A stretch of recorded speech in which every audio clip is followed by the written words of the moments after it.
Let me say something to that, because I think this kind of discussion, which has gone on for a very long time around, sounds a bit cynical in a sense. In fact, it's like the tragic situation of 1994 isn't considered even a violation of human rights. It has now gone into the background. Those who are responsible for it, those who are associated with it, are now talking about something else.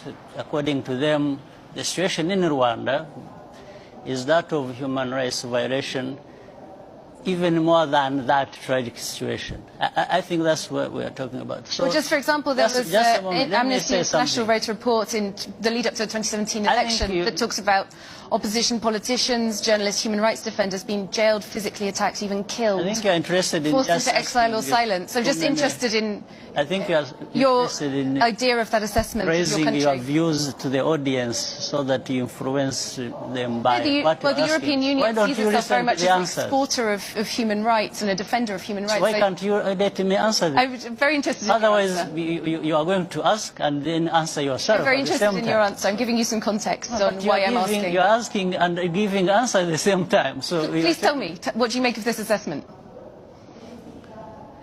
I think it's just ridiculous, because there is nothing like human rights minus these things we are talking about. What we are talking about in terms of development. These are human rights. Development, schools, education, health, and food security. And, you know, when you see now the level of poverty has decreased almost by 60%.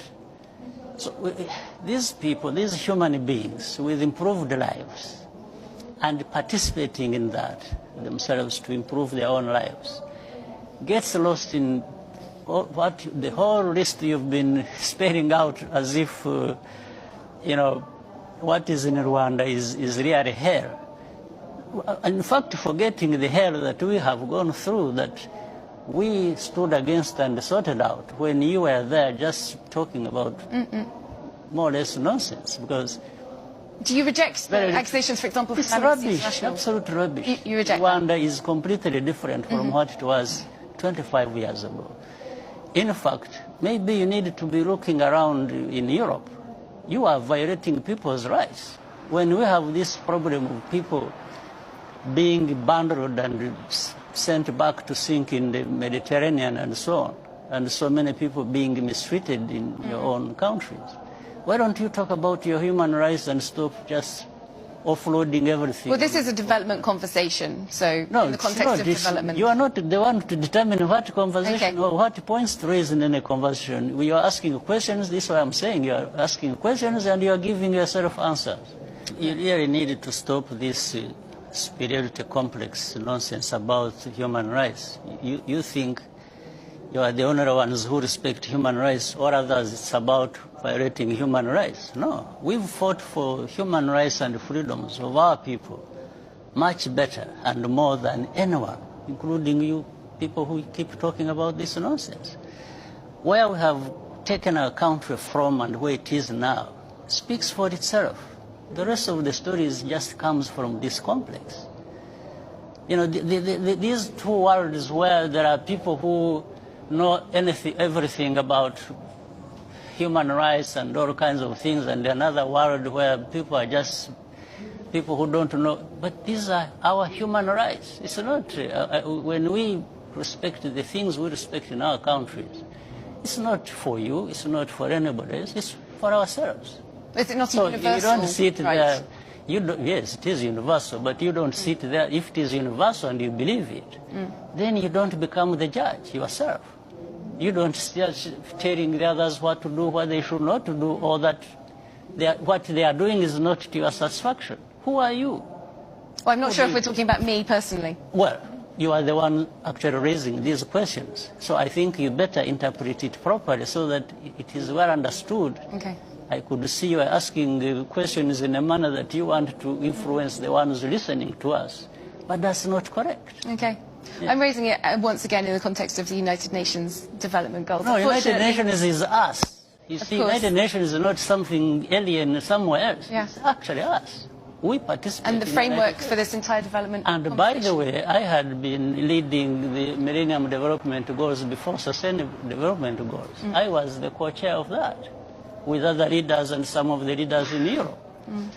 So you don't turn around, it's like you want... So you believe that there should be scrutiny on human rights in Europe, in Africa, No, I believe that you shouldn't be there belittling Africans or leaders of Africa who are trying to... Oh no, but the conversation about migration is a real conversation about human rights. So you believe that there are valid human rights concerns to be taken into account in this conversation? Even in Europe, not in Africa.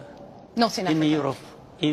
In Europe, not only in Africa. Not, of course. Yes. Well, thank you both very much. Unfortunately, that is all we have time for. President Paul Kagame of Rwanda and the EU's Development Commissioner, Neven Mimica. Thank you both for your time. Thank you as well for... Might say, why is it that African leaders haven't done anything about this deplorable situation? Well, let me tell you, my brother and sister, they have tried. Documented to this day, 22 coups where leaders were assassinated. France had something to do with it. The first 7, when they decided they were pulling out of the CFA and that they're going to print their own money, they were assassinated. Every time an African leader has tried to do what's best for their country, they were assassinated. Majority of them aided by France. It's a known fact. And then others, they were just mercenaries who felt that when there was a natural resource discovered in one country, they wanted to create a coup. So while the country is thrown into a civil war, they're siphoning the natural resource. We know of one particular story that had we not known about it, it would have been, oh, there we go again, the Africans. In about 25 years ago, a group of young, rich white kids were having fun in Cape Town. They found out that there was oil in Equatorial Guinea that just been discovered and they wanted it. So they set out a plan to have a coup in Equatorial Guinea. So while the Guineans are busy fighting a civil war, they will be siphoning the oil. But they made one mistake. There were 2 planes. One was to leave South Africa, stop in Zimbabwe, pick up more ammunition on their way to hunt in Equatorial Guinea. Another plane was taking off in the Caribbean that had this puppet diaspora who was supposed to be the next president. Mugabe wondered why such young people needed such powerful ammunition to go hunt in Equatorial Guinea. In doing his research further, he found out that this was a coup in the making. He allowed them to land in Zimbabwe. They loaded their plane, and just before takeoff, they were all arrested. The ringleader of that group was none other than the son of the former Prime Minister of the United Kingdom, Margaret Thatcher.